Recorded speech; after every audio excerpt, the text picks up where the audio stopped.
एक किताब है, उसका नाम है दरबार अकबरी किताब है। तो लिखा कि अकबर बादशाह जब हिंदुस्तान में हुकूमत करता था तो उसके दरबार में सबको दाढ़ी थी, और अचानक सबने दाढ़ी सफाचट कर ली, चेहरा फुटबॉल का मैदान हो गया। हुआ कैसे, इसको सुना रहा।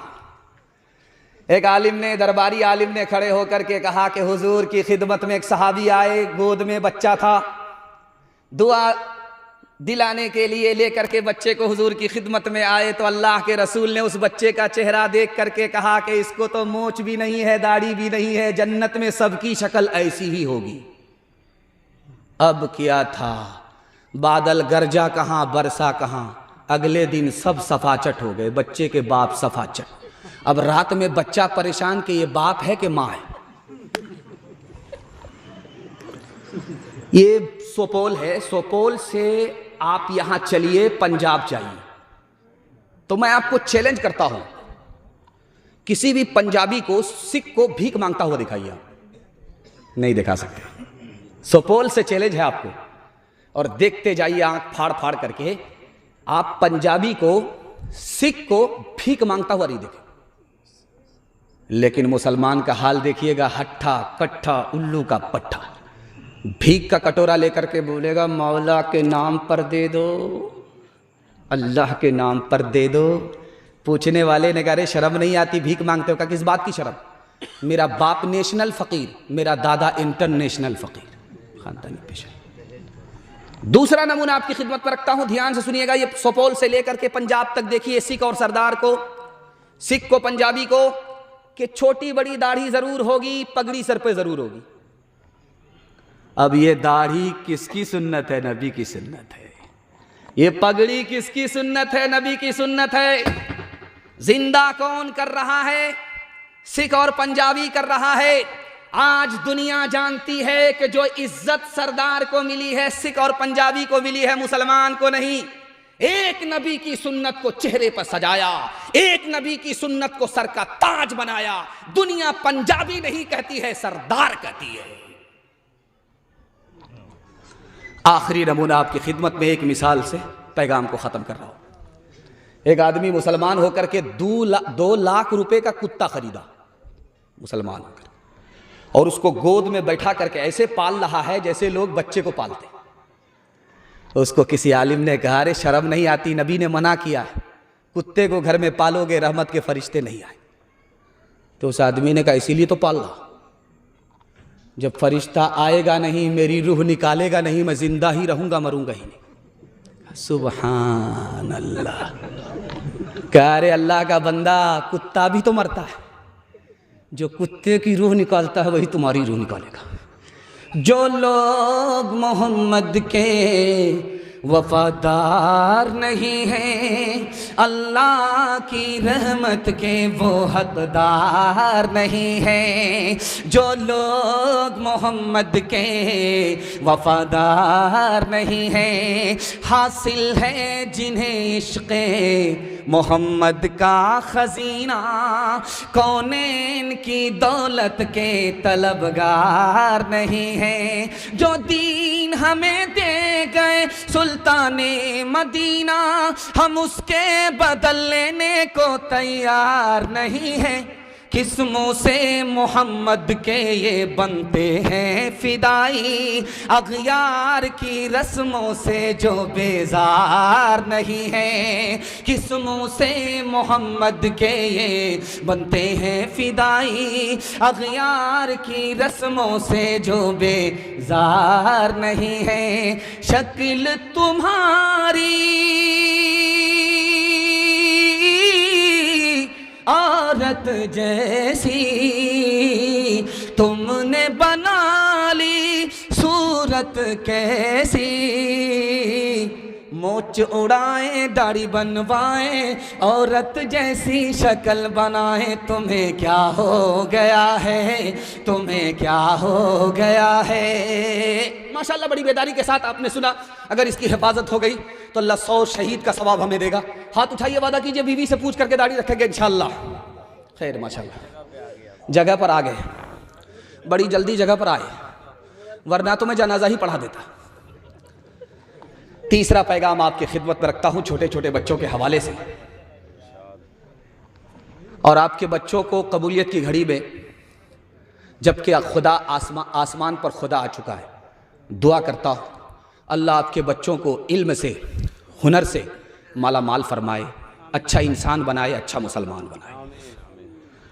अल्लाह के रसूल के पास जब माल आता था तो मस्जिद में खड़े खड़े बांट देते थे। जब माल आया तो लेने वाला ही नहीं। अल्लाह के रसूल ने कहा, अबू हुरैरा दरवाजे पर जाओ, कोई मिले ले करके आओ, ये माल उसे दे दो। गए, वापिस आए का कोई नहीं है, फिर भेजा, फिर वापिस आए कोई नहीं है, फिर भेजा, फिर वापिस आए कोई नहीं है। कहा, अबू हुरैरा जब कोई नहीं है तो तुम ही ये माल लेकर के जाओ। हजरत अबू हुरैरा हाथ जोड़ करके खड़े हुए, अल्लाह के रसूल हमको ये माल नहीं चाहिए, हमको वो इल्म चाहिए जो आपके सीने के अंदर है, हमें तो वो इल्म चाहिए। इस दौलत को ठुकरा दी, उस दौलत इल्म को हासिल किया। 5400 हदीस के हाफिज बन करके उम्मत को रिवायत की और वक्त का गवर्नर बन गए। सुबह जब होगी तो आपका एक बच्चा स्कूल की तरफ जाएगा, सुबह जब होगी एक बच्चा आपका मदरसे की तरफ जाएगा। इमाम मुल्ला अली कारी के हवाले से पैगाम आपकी खिदमत में रखता हूं, अल्लाह उनकी कब्र को नूर से भर दे। आपका बच्चा सुबह को उठा है, एक बच्चा स्कूल की तरफ गया है और दूसरा बच्चा मदरसे की तरफ गया है। तो जो बच्चा मदरसे की तरफ गया है, अभी मदरसा पहुंचा नहीं है, उसके लिए चूंटी भी दुआ करती है और मछली भी दुआ करती। मुल्ला अली कारी रहमतुल्लाह अलैह लिखते हैं कि चूंटी सबसे छोटी मखलूक है, मछली दरिया के अंदर रहने वाली बड़ी छोटी मखलूक है। चूंटी हराम मखलूक है, उसको खा नहीं सकते। मछली हलाल मखलूक है, उसको खाया जाता है। और जो मछली मखलूक है खाने वाली वो दरिया के अंदर है, जो चूंटी हराम मखलूक है उसको खा नहीं सकते, वो दरिया से बाहर है। मतलब साफ है कि आपका बच्चा इधर मदरसे की तरफ गया, हर छोटी बड़ी मखलूक उसके लिए दुआ कर रही है, हराम हलाल दोनों मखलूक दुआ कर रही है। जो दरिया के अंदर है, जो दरिया से बाहर है, दोनों दुआ कर रही है। सोपोल का बच्चा सोपोल से निकला लंदन पढ़ने के लिए, बाप ने भेजा। तो जब जा रहा था तो नाना मामू चच्चा सबको पहचान रहा था। जब पढ़ करके आया कोट पतलून में तो बाप से ही कहता, तुम कौन हो? उसका बाप बड़ा सियाना था, कहा हमको नहीं पहचाने, तुम्हारी माँ का भतार है, तुम्हारी माँ हमारी जुरू है। स्कूल में कॉलेज में पढ़ाओ इन्हें, लेकिन आसार ज़माना भी दिखाओ इन्हें, लेकिन आसार ज़माना भी दिखाओ इन्हें, लेकिन बच्चों को अपने दीन से हरगिज़ न हटाओ। हर घर में कोई हाफिज कुरान बनाओ, हर घर में कोई हाफिज कुरान बनाओ। कुरान का पढ़ना तुम्हें जन्नत दिलाएगा, दुनिया की मुसीबत से सदा ये बचाएगा।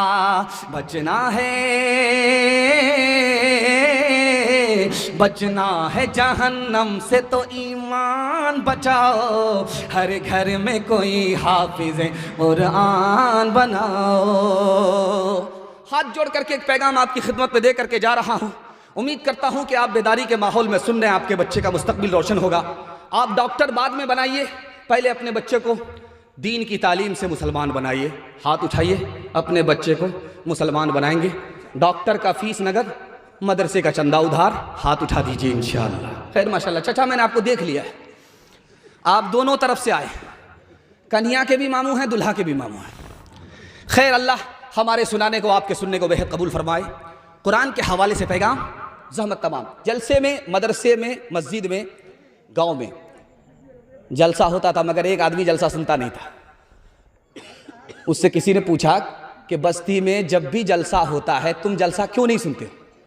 कम मैं रोज़ अपनी बीवी की गाली सुनता हूँ, हमको क्या ज़रूरत है जलसा सुनने की? चौथा पैगाम कुरान के हवाले से आपकी खिदमत में रखता हूँ और दुआ करता हूँ अल्लाह ज़मीन की पस्ती से कुरान की बरकत हम सबको उठाए और इज़्ज़त की बुलंदी हम सबको अता फरमाए। अभी आपने देखा होगा कि देवबंद में अमीर खान मुत्तकी फॉरेन मिनिस्टर अफ़गानिस्तान के तालिबान के आए तो पूरा हुजूम देवबंद में इतना बड़ा था कि लोग चलते चलते थक गए, पैर में दर्द होने लगा।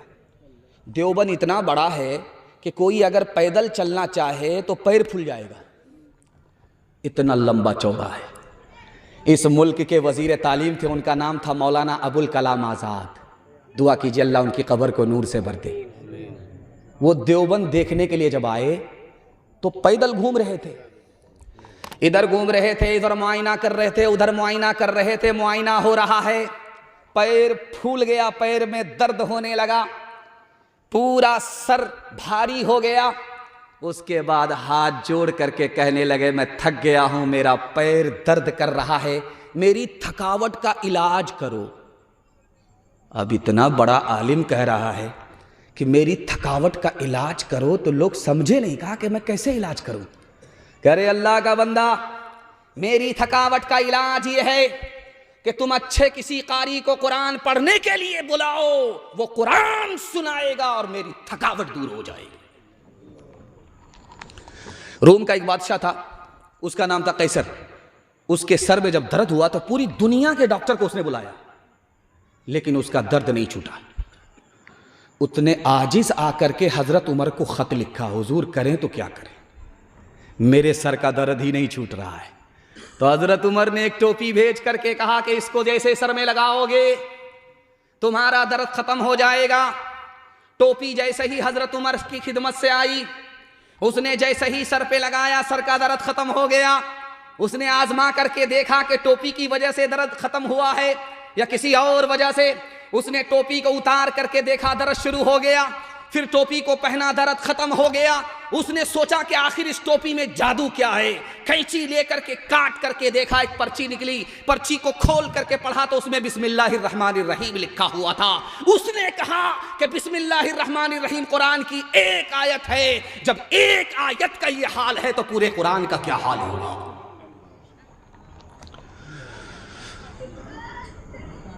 दरभंगा में इमाम साहब नमाज पढ़ा रहे थे, सूरह फातिहा पढ़ने के बाद सूरत भूल गए, पीछे मुक्तदी नमाज पढ़ रहे थे। अब सोचा कि अगर मुक्तदी को पता चल जाएगा तो तनख्वाह भी बंद कर देंगे। अब सूरह फातिहा के बाद बार बार घुमा रहे हैं एक ही आयत को, औज़ुबिल्लाहि मिनश्शैतानिर्रजीम, औज़ुबिल्लाहि मिनश्शैतानिर्रजीम, औज़ुबिल्लाहि मिनश्शैतानिर्रजीम। दरभंगा का मुसलमान समझ गया कि ज़रूर दाल में काला है, ये बार बार शैतान क्यों आ रहा है।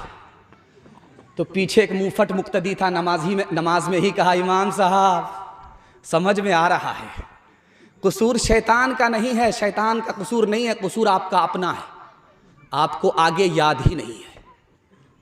जब हम कलाम पाक से वाबिस्ता हो गए, वाबिस्ता हो गए, सब मरहले हयात के आसान हो गए, आसान हो गए। हाथों से अपने दामने कुरान छोड़ के, कुरान छोड़ के जिस समत हम गए हैं परेशान हो गए, परेशान हो गए।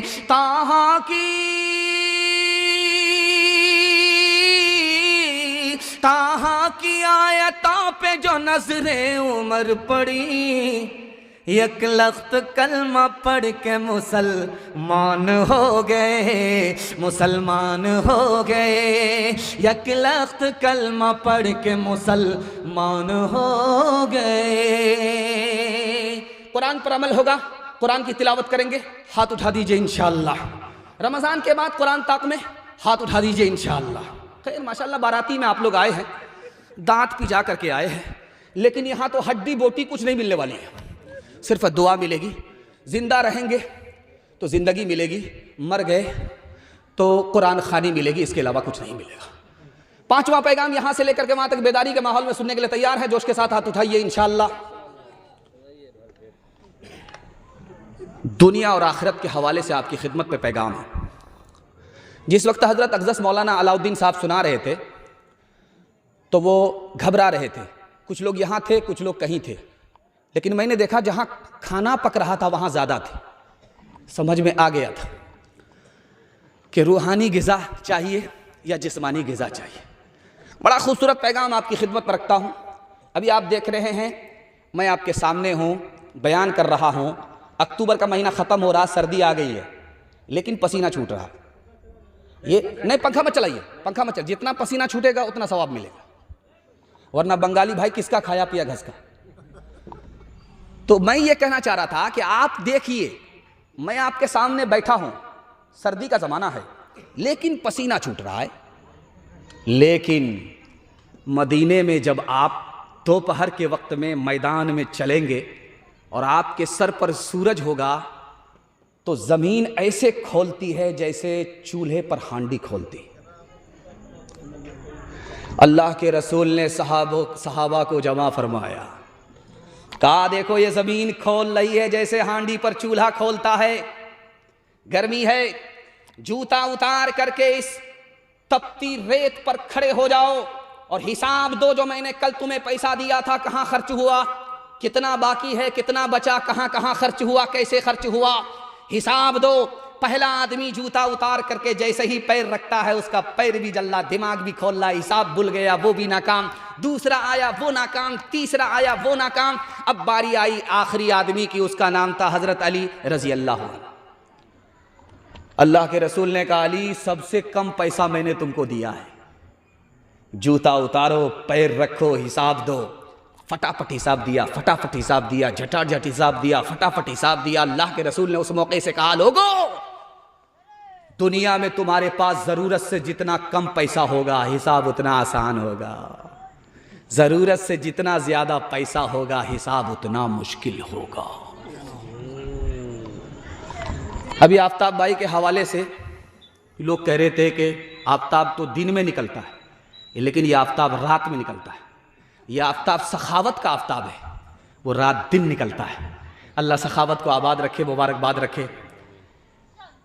आफ्ताब ग्रहण हुआ, सूरज ग्रहण हुआ तो अल्लाह के रसूल ने सारे सहाबा को जमा करके कहा कि नमाज पढ़ो। जो नमाज में जो दुआ आपने की उसमें अज़ाब कब्र से पनाह मांगी। तो इमाम राजी रहमतुल्लाह अलैह लिखते हैं कि ऐसा क्यों, सूरज ग्रहण हुआ है और अज़ाब कब्र से पनाह मांगी जा रही है। इमाम राजी लिखते हैं कि ऐसा इसलिए जब सूरज ग्रहण होता है तो जमीन पर अंधेरा होता है, उस जमीन के अंधेरे को देख करके रसूलुल्लाह को कब्र का अंधेरा याद आ गया, इसलिए नमाज में आपने अज़ाब कब्र से पनाह मांगी। एक बहरा आदमी था, उसको पता चला कि उसका समधी बीमार है। वो आया उसकी खैरियत लेने के लिए। वो सुनता तो कुछ नहीं है, सिर्फ बोलता है। तो उसने आकर के अपने समधी से पूछा क्या हाल है। उसके समधी ने खिसिया करके कहा मर रहा हूं। कहा सुबहान अल्लाह, मुबारक हो। बहरा आदमी है, कुछ सुनता तो है नहीं। उसने दूसरा सवाल पूछा कि क्या खा रहे हो। उसने गुस्से में कहा जहर खा रहा हूं। कहा बहुत अच्छी दवाई है, रात दिन पाबंदी से खाते रहो। तीसरा सवाल उसने पूछा कि तुम्हारा कौन से डॉक्टर से इलाज चल रहा है। तो मूड में था नहीं बताने के, वो कह दिया कि मलकुल मौत। तो बोला कि बहुत अच्छा डॉक्टर है, इतना बढ़िया इलाज करेगा कि पूरा इलाज करके ही छोड़ेगा। किसी गुलफाम को कफना रहा हूं, जनाजा हुस्न का दफना रहा हूं। किसी गुलफाम को कफना रहा हूँ, जनाजा हुस्न का दफना रहा हूँ। लगाना दिल का उन फानी बुतों से, लगाना दिल का उन फानी बुतों से। अब बस है दिल को ये समझा रहा हूँ, अब बस है दिल को ये समझा रहा हूँ। माशाअल्लाह, बहुत अच्छा आपने सुना। एक बस्ती में जलसा जब ख़त्म हुआ तो लोग चले गए जलसा सुन करके, तो सब लोग बदल गए मगर एक आदमी बराबर गुनाह कर रहा है। उसको लोगों ने ताना मारा कि जलसा सुन करके क्या फ़ायदा हुआ, सब लोग बदल गए, तुम मगर नहीं बदले, बराबर गुनाह कर रहे हो। तो वो बोलता है कि सब कुछ वहीं माफ हो गया, इसलिए नए सिरे से गुनाह कर रहा। इसलिए इरादा कर लीजिए कि यहाँ भी बदलना है और मरते दम तक हालत को बदलते रहना है, अपनी इस्लाह करनी है। मौत से पहले इंशाअल्लाह मौत की तैयारी करेंगे। हाथ उठा दीजिए इंशाअल्लाह। 7 खून माफ़ है। मैं भी आपकी जगह होता, अचानक सवाल होता, मैं भी फंस जाता। घबराना नहीं, दायां बायां साथ आपको देते रहना है। आखिरी पैगाम जो अपने जलसे के हवाले से मैं इसको सबसे बड़ा पैगाम कहता हूँ, उसकी आप हिफाजत कर लीजिए।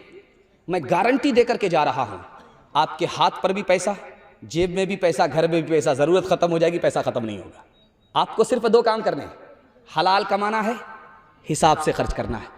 हलाल कमाएंगे, हिसाब से खर्च करेंगे। हाथ उठाइए इंशाअल्लाह। अभी कैसर राना साहब पढ़ रहे थे, कारी साहब, तो कह रहे थे कि जो इनाम मिलेगा मस्जिद में जाएगा।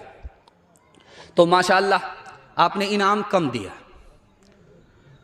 मस्जिद के नाम पर भी आपने इनाम कम दिया। लेकिन मैं एक बार इम्तिहान आपका और लूँगा, जब जलसा ख़त्म होने वाला होगा तो मस्जिद के नाम पर आपसे सदका लूँगा। तो सदका देंगे? हाथ उठा दीजिए इंशाअल्लाह। बड़ा खूबसूरत पैगाम आपकी खिदमत पर रखता हूँ। एक आदमी मस्जिद का पड़ोसी है, मस्जिद का कोना दबा लिया। किसी आलिम को जब पता चला, कहा कि मायूस मत हो, वो कोना उसके पूरे मकान को खींच लेगा। अभी 6 महीने गुजरे थे कि उस आदमी के घर में हादसा हुआ, उसने पूरा मकान बेच दिया। जिस आदमी ने ख़रीदा उसने मस्जिद में दाखिल कर दिया। दूसरे नमूने को बहुत ध्यान से सुनिएगा। बूढ़ा बाप लाठी पर बेटी के यहाँ आया, बेटी से कहा कि बेटी तुम मेरे बुढ़ापे का सहारा हो, मेरा तुम्हारे सिवा कोई नहीं है, अपने घर में रहने दो। बेटी ने कहा अभी निकलो, नहीं निकलोगे धक्के मार करके निकाल दूंगी। मोहल्ले के सारे लोग जमा हो गए। उस लड़की से कहा कि तुमको शर्म नहीं आती, तुम्हारा बाप है। कहा कि बाप से तो पूछो कि बाप को शर्म नहीं आती, मैं उसकी बेटी हूं। मेरा बाप इतना बड़ा सूदखोर है, दुनिया से सूद लेता है, लेकिन जब मुझे कर्जे की जरूरत पड़ी, मुसीबत में मैं गिरफ्तार हुई, तो मैंने बाप से कर्जा मांगा, मेरे बाप ने मुझे कर्जा दिया। लेकिन जब वापसी की बारी आई तो मेरे बाप ने मुझसे 1-1 रुपया कर्जे का सूद के साथ वसूल किया है। जब ये बाप मुझे नहीं पहचानता तो मैं भी इसको नहीं पहचानती। राज की बात यह है कि जब आदमी हराम खाता है तो सबकी निगाह से गिर जाता है। एक मिसाल पैगाम खत्म कर रहा हूं। सुपौल का आदमी 1 किलो दूध में 9 किलो पानी मिलाता था और जाकर के बेचता था। उससे लोग कहते थे यार इसमें तो दूध है ही नहीं, पानी है। तो वो कहता था इसमें तो दूध है नहीं, पानी है। तो वो कहता था मैं कसम खाता हूं मैंने पानी में दूध मिलाया है, दूध में पानी नहीं मिलाया। 99 दिन चोर के 1 दिन कोतवाल का। वो दूध बेच करके जब घर लौट रहा था तो उसके बटुए में पैसा था, साइकिल से जा रहा था। उसको पेशाब पखाने की जब हाजत हुई तो वो पाकड़ के दरख्त के नीचे साइकिल रखा, बटुआ रखा। हाजत पूरी करने के लिए तालाब में जब गया, वहां से वापिस आया तो देखा आंख बंद डब्बा गायब। साइकिल तो है, बटुआ है ही। उसने चारों तरफ देखा, नजर नहीं आया। सर जो ऊपर उठाया तो देखा कि वो बंदर के हाथ में बटुआ, और वो पैसा निकाल करके देख रहा कि असली है या जाली है। तो उसने जब उसको देखना शुरू किया तो एक सिक्का उसके हाथ से छूट करके पानी में बोला, गिरा और बोला टभाक। वो बोला कि कितना खूबसूरत दिवाली का पटाखा है, सुबहान अल्लाह। उसने दूसरा सिक्का निकाला, फिर गिराया, टभाक। ये आदमी देख रहा है, इसका कलेजा सूख रहा है, ये तो पूरा बटुआ खाली कर देगा ये दिवाली के धमाके के चक्कर में। इसने हाथ जोड़ करके कहा कि भाई साहब महाराज, तुम्हारे काम का वो सिक्का नहीं है, हमको लौटा दो, हम तुमको केला खिलाएंगे। तो बंदर को तरस आए, एक सिक्का इधर फेंके, एक सिक्का पानी में डाले। बटुआ जब खाली कर दिया तो इसने कहा कि महाराज समझ में आ गया, जो दूध का पैसा था वो ऊपर आया, जो पानी का पैसा था वो पानी में चला गया। झूठे टुकड़े खाकर बुढ़िया तब तक पानी पीती थी, मरती है तो मर जाने दो, पहले भी कब जीती थी, पहले भी कब जीती थी। जय हो पैसे वालों की,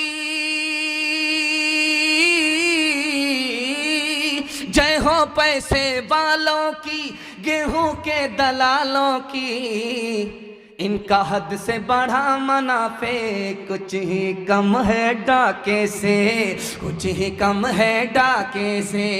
बरसों राम धड़ाके से, बुढ़िया मर गई फाके से। कल युग में भी मरती है, सतयुग में भी मरती थी, ये बुढ़िया इस दुनिया में सदा ही फाके करती थी। जीना उसको रास न था,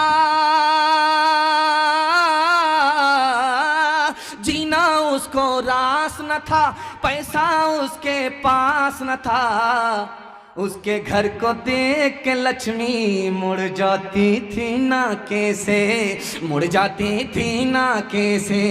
बरसों राम धड़ाके से, बुढ़िया मर गई फाके से। हाथ उठाइए, वादा कीजिए हलाल कमाएंगे, हिसाब से खर्च करेंगे इंशाअल्लाह। फ्री में अगर शादी में मिला तो छोड़ेंगे नहीं, हाथ उठा दीजिए इंशाअल्लाह। खैर माशाअल्लाह, इसमें मैंने देख रहा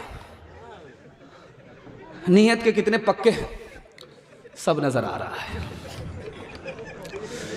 जवानों के हवाले से पैगाम आपकी खिदमत में, दिल खुश हो गया कि मैं देख रहा हूं कि इस मजमे में बच्चे कम हैं और बच्चों से ज़्यादा बूढ़े और बूढ़ों से ज़्यादा माशाअल्लाह अल्हम्दुलिल्लाह जवान हैं। मैं अपने जवानों के वास्ते दुआ करता हूं, अल्लाह हमारे जवानों को दीन दुनी रात चगुनी तरक्की से मालामाल फरमाए। हमारे जवान यहां से लेकर के वहां तक सुनने के लिए तैयार, जोश के साथ हाथ उठाइए इंशाअल्लाह। रात में किसी वक्त में आप उठ करके देखिए और जमीन पर टॉर्च मारिए। आपके मोबाइल में टॉर्च होती है, आप उसको मारिए, रात में किसी वक्त में उठिए, जमीन पर मारिए, दीवार पर मारिए, तो कोई भी चीज हरकत में नहीं होगी सिवाय चूंटी के। चूंटी के सिवा हर चीज सुकून में है, सो रही है, मगर चूंटी हरकत में है, सो नहीं रही। सुलेमान अलैहिस्सलाम ने जवानों से कहा कि जवानों जानते हो, रात में उठ करके देखो चूंटी हरकत में है, दिन में देखो चूंटी हरकत में है, दीवार पर देखो चूंटी हरकत में है, जमीन पर देखो चूंटी हरकत में है। जानते हो क्या करती है ये? चूंटी को पता है कि सर्दी के लिए अभी कमाना है, चूंटी को पता है कि बारिश के लिए अभी कमाना है।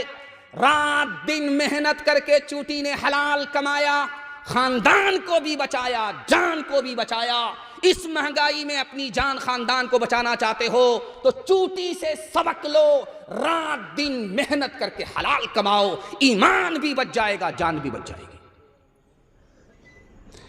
एक जवान आया मस्जिद में और कहता है मालिक दे दो छप्पर फाड़ करके 56 करोड़ की चौथाई। हजरत उमर ने कहा ओ मजनू कौन सी दुआ कर रहा है? कहा कि हुजूर ये आशिक की दुआ है, आप इधर ध्यान मत दीजिए। कहा ओ आशिक के बच्चे, याद रखो आसमान से सोना बरसता नहीं है, आसमान से चांदी बरसती नहीं है। जरूर मस्जिद में दुआ करो, लेकिन दुआ के बाद मस्जिद में मत रुको, मेहनत के लिए मस्जिद से बाहर निकल जाओ।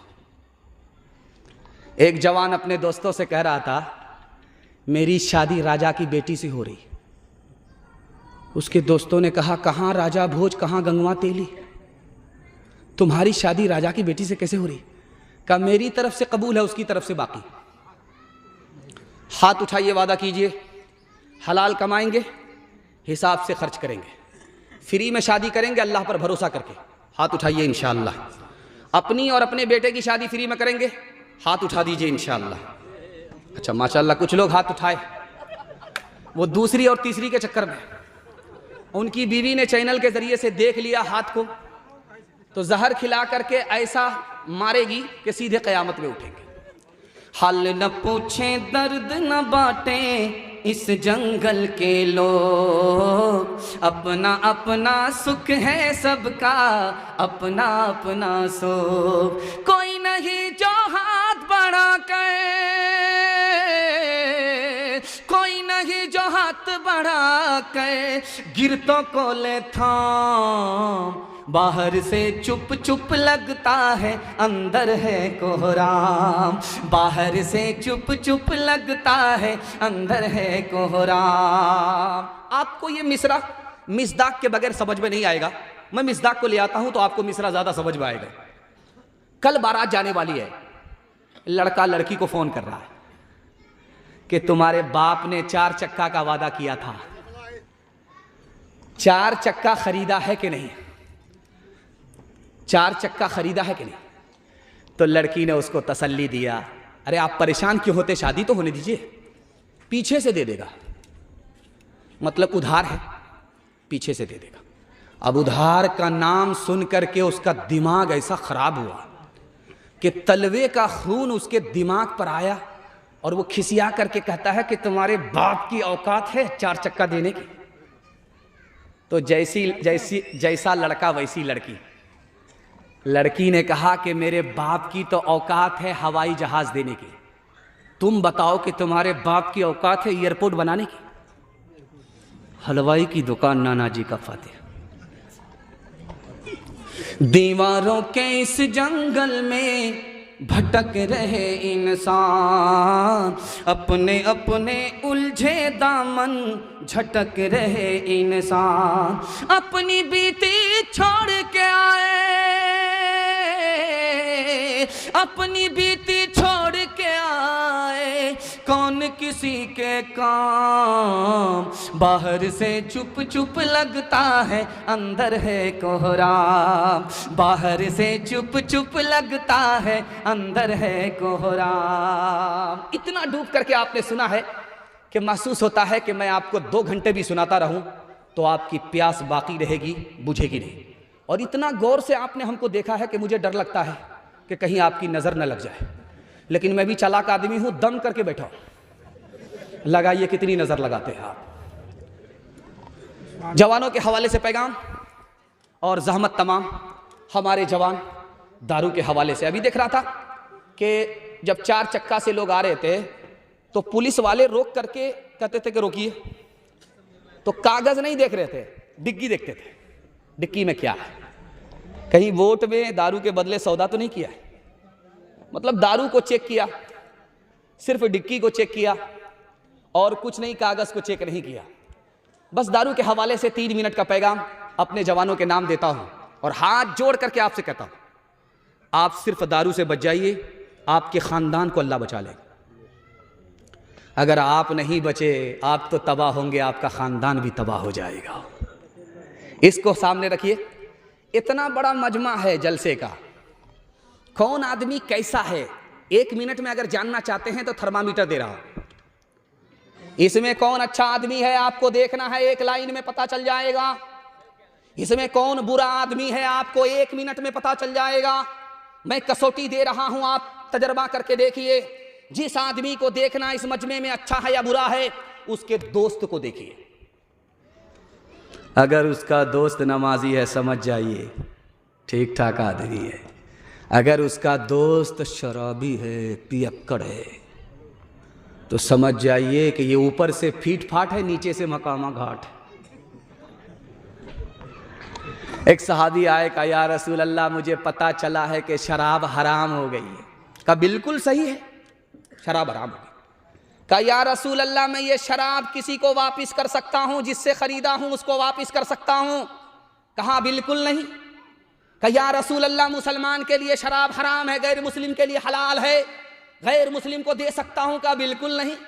कहा या रसूल अल्लाह मैं क्या करूं, मेरा तो पैसा डूब जाएगा, यतीमों का पैसा है, दारू खरीदा है तिजारत के लिए, करूं तो क्या करूं। अल्लाह के रसूल ने फरमाया चाहे यतीम के पैसे से खरीदे हो, फिर भी किसी को दे नहीं सकते, किसी को दिला नहीं सकते, किसी से कीमत ले नहीं सकते। गरीब का पैसा है, यतीम का पैसा है, मैं अपनी जेब से भर दूंगा, लेकिन तुमको इजाजत नहीं दे सकता कि पियो और पिलाओ। आखिरी बात आपकी खिदमत पर रखता हूं। आपने मुझे इतना टाइम दे दिया है कि शायरों को बिल्कुल मुख्तसर वक्त मिला, और अगर वो लंबा करने के लिए जा रहे थे तो आप भी लंबा हो रहे थे। अल्लाह आपकी इस मोहब्बत को सलामत रखे। जलसा चल रहा था, मुकर्रिर ने एक मसला बताया, हाथ जोड़ करके कहा कि दारू छोड़ दो, अल्लाह अपने हाथ से जन्नत में पिलाएगा। सुभान अल्लाह। दारू अगर नहीं छोड़ोगे, जन्नत में चले भी गए तो सब कुछ मिलेगा, दारू नहीं मिलेगी। एक आदमी बोला, बगल में शायर था, वो बोला कि ये बात गलत है, जो दारू वहां हराम नहीं है यहां हराम क्यों है? उसने एक मिसरा कहा, जाहिद अगर है ये मसला तो फिर मुझको इसमें कलाम है, वो मैं जो खुल्द बरी में रवा, मैं कदे में क्यों वो हराम है। दूसरा शायर था, बूढ़ा था, 100 चोट सोनार की 1 चोट लोहार की उसने मारी। क्या जवाब दिया कि उसका एतराज खत्म हो गया और उसको तसल्ली हो गई। उस मिसरे को सुनाता हूं और अपने जवान की आंख से पट्टी हटा रहा हूं, दुआ करता हूं अल्लाह हमारे जवानों को शराब से, कबाब से, जुआ से, जिना से कदम कदम पर अल्लाह मामून और महफूज फरमाए। उसने कहा, तू भटक इधर उधर के ये, तू बहक न इधर उधर के ये, खुदा का अपना निज़ाम है, खुदा का अपना निज़ाम है, जो वो हुक्म दे तो हलाल है, जो वो हुक्म दे तो हराम है, जो वो हुक्म दे तो हलाल है, जो वो हुक्म दे तो हराम है। नफ्स के ताबे हुए ईमान रुखसत हो गया, वो ज़नाने में घुसे मेहमान रुखसत हो गया। मैं उन्होंने पी अब उनके पास क्यों कर दिल लगे, मैं उन्होंने पी अब उनके पास क्यों कर दिल लगे, मैं उन्होंने पी अब उनके पास क्यों कर दिल लगे। जानवर एक रह गया, इंसान रुखसत हो गया, जानवर एक रह गया, इंसान रुखसत हो गया। मर्दों के हवाले से आखिरी पैगाम, ज़हमत तमाम। मैं जब मेहमान खाने में आया तो कारी कैसर साहब ने कहा कि मुफ्ती साहब ये पैगाम आना चाहिए, वो पैगाम आना चाहिए। मैं समझ गया कि ये बीमारी हर जगह है, जहाँ भी मुसलमान वहाँ ये बीमारी, कि हमारे घर का झगड़ा घर में हल होता ही नहीं है, सीधा अदालत में चला जाता है, और मारवाड़ियों का झगड़ा घर में हल हो जाता है, अदालत जाता ही नहीं है। हमारे घर में अगर कोई ऊपर जाए उसकी टांग खींच करके नीचे लाते हैं, बेटा इतनी जल्दी ऊपर जाने की जरूरत नहीं, बराबर में रहो। और मारवाड़ियों में कोई नीचे गया तो सब लोग मिल करके उसको संभालते हैं, इसलिए वो तरक्की का आसमान छू रहे हैं और हम जिल्लत की पस्ती में जा रहे हैं। दुआ करता हूं अल्लाह हमारे घर में, घर घर में, मस्जिद में, मसलक में इत्तिहाद और इत्तिफाक का मज़ाहिरा फरमाए। यहां से लेकर के वहां तक सुनने के लिए तैयार, जोश के साथ हाथ उठाइए इंशाअल्लाह। अलीगढ़ 1875 में बनाया सर सैयद अहमद खान साहब ने, दुआ कीजिए अल्लाह उनकी कब्र को नूर से भर दे। सर सैयद अहमद खान साहब जब अलीगढ़ यूनिवर्सिटी बना रहे थे तो कुछ लोग उसके खिलाफ कुफ्र का फतवा ले रहे थे। सर सैयद अहमद खान साहब को लोग काफिर बता रहे थे, लेकिन सर सैयद अहमद साहब के ज़र्फ पर आप कुर्बान जाइए, उन्होंने मलामत करने वाले की कोई परवाह नहीं, बिल्कुल हाथी पास हो चुका, सिर्फ दुम फंसी है, एक झटका लगेगा पास हो जाएगी इंशाअल्लाह। सर सैयद अहमद खान साहब ने कहा, गोरखपुर के एक आलिम थे, उनका नाम था मौलवी अली बख्श। सर सैयद अहमद खान साहब के खिलाफ कुफ्र का फतवा लेने के लिए कहां चले गए? सीधा मक्का चले गए। जब सर सैयद अहमद खान साहब को पता चला कि कोई मुझको काफिर बनाने के लिए मक्का गया है, तो उन्होंने कितना खूबसूरत तबसरा किया, वो आपकी खिदमत में रखता हूं।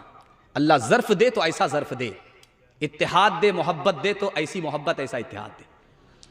उन्होंने कहा कि मौलवी अली बख्श मेरे खिलाफ कुफ्र का फतवा लेने के लिए गोरखपुर से मक्का गए। वाह रे मेरा कुफ्र, मेरे कुफ्र के सदके में वो हाजी हो गए। सुभान अल्लाह, मेरा कुफ्र भी क्या कुफ्र है, किसी को हाजी बना देता है। आपका रमजान का महीना गुजरा है, रमजान का महीना गुजरा है, तो चाहे पटना हो चाहे कलकत्ता हो, अलविदा जुमा में एक ऐलान हुआ है। उस ऐलान पर इस पैगाम को ख़त्म कर रहा हूं और दुआ करता हूं अल्लाह आपस का इत्तिहाद और इत्तिफाक हम सबको नसीब फरमाए। तो उसमें ऐलान ये था, इमाम साहब माइक लेकर के खड़े होकर के बोले, लोगों यह अलविदा जुमा है, इसके बाद रमज़ान का कोई जुमा नहीं है, ईद की नमाज है। याद रखो ईद की नमाज ईदगाह में इतने बजे होगी, 8:30 बजे होगी, 9:30 बजे होगी, 8 बजे होगी, 9 बजे होगी। ऐलान हो गया। एक आदमी तैश में आकर के खड़ा हुआ, कहा इमाम साहब गलत ऐलान किए, ऐलान वापस लीजिए। ईद की नमाज अगर आप मस्जिद में पढ़ेंगे तो मैं पढ़ूंगा आपके पीछे, अगर ईद की नमाज ईदगाह में पढ़ेंगे मैं कभी नहीं पढ़ूंगा। तो इमाम साहब ने करीब बुला करके कहा, अरे अल्लाह का बंदा, जुमा की नमाज नहीं है, ईद की नमाज है, आम हालत में ईदगाह में पढ़ी जाती है, तुमको क्या परेशानी है? कहा परेशानी, मेरे भाई का मुझसे 10 साल से केस चल रहा है, वो हमेशा ईदगाह में नमाज पढ़ता है, वो मनहूस जब तक ईदगाह में नमाज पढ़ेगा मैं नहीं पढ़ूंगा। तो समझ में आ गया कि ये घर से चोट खाया हुआ है। बुला करके कहा कि तुम्हारा मसला चुटकी में हल कर देते हैं। वो एक किनारे में ईदगाह में नमाज पढ़ेगा, तुम दूसरे किनारे में ईदगाह में नमाज पढ़ना। जब नमाज खत्म हो जाएगी तो वो अलग रास्ते से चला जाएगा, तुम अलग रास्ते से चले जाओगे। फिर भी खफा होकर के कहता कि आप एक किनारे की बात करते हैं, अगर मुझे पता चल गया कि मेरा भाई जन्नत में गया है तो मैं जन्नत में भी नहीं जाऊं। हाथ उठाइए, वादा कीजिए, मोहब्बत से जिएंगे, मोहब्बत से मरेंगे। 3 दिन इख्तलाफ रहेगा, उसके बाद इख्तलाफ खत्म हो जाएगा। हाथ उठाइए इंशाअल्लाह। दामाद बेटी का झगड़ा, दामाद सीधा जेल, हाथ उठा दीजिए इंशाअल्लाह। जिंदाबाद जिंदाबाद ऐ मोहब्बत जिंदाबाद, जिंदाबाद जिंदाबाद ऐ मोहब्बत जिंदाबाद। मंदिर में तू, मस्जिद में तू ही है ईमानों में, मुरली की तानों में तू, और तू ही है आज़ानों में, मुरली की तानों में तू, और तू ही है आज़ानों में। तेरे ही दम से, दम से दीनों धर्म की दुनिया है आबाद।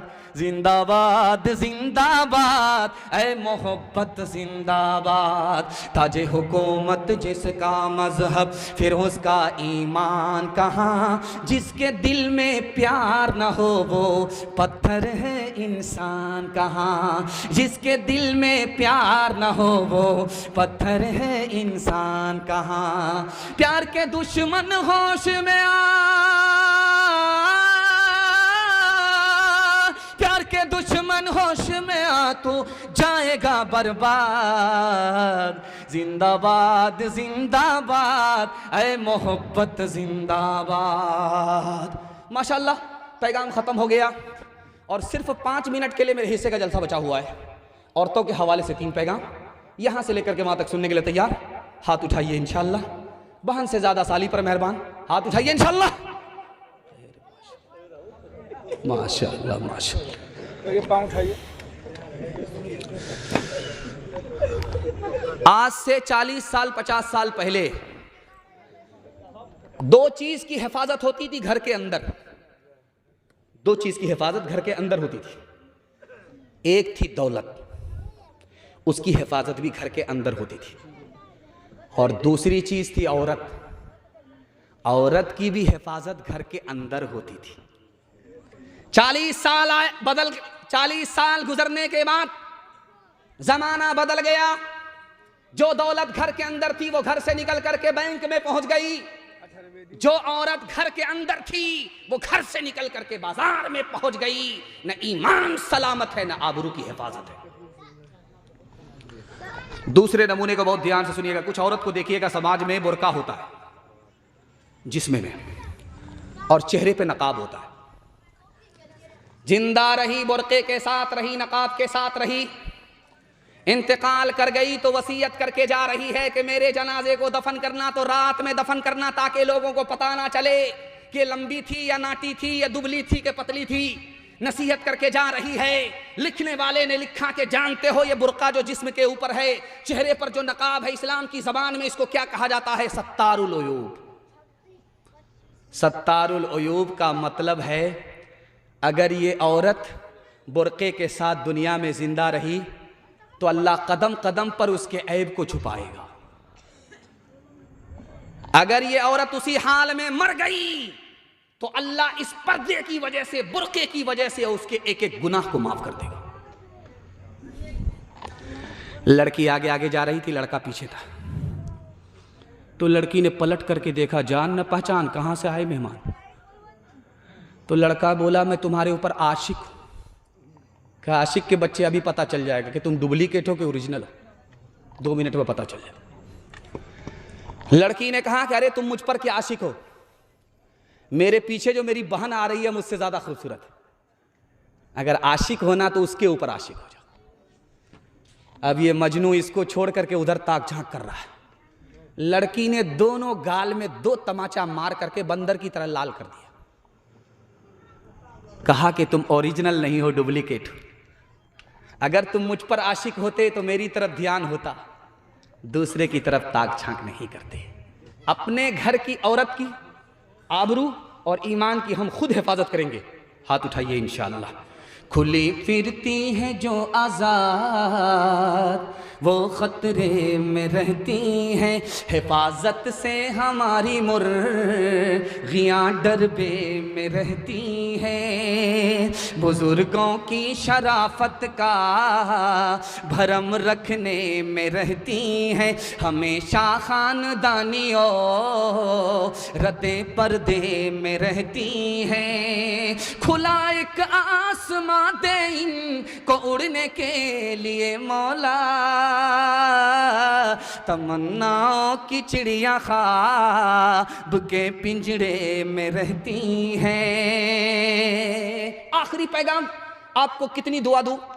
मैं दुआ देना चाहता हूं दिल से, क्योंकि आप दुआ लेने वाले लोग नहीं हैं। आपने ऐसा काम किया है, सुन करके ऐसा हक अदा किया है कि दुआ देने वाले आपको दुआ देने पर मजबूर हो गए। मैं आपकी जवान बेटी के वास्ते दुआ करता हूं, कबूलियत की घड़ी में अल्लाह उसकी आबरू और ईमान की कदम कदम पर हिफाजत फरमाए। पाकिस्तान के एक आलिम थे, उनका नाम था अल्लामा शब्बीर अहमद उस्मानी। उन्होंने कहा कि आपको पता है दुनिया की जन्नत कहाँ है? दुनिया की जन्नत।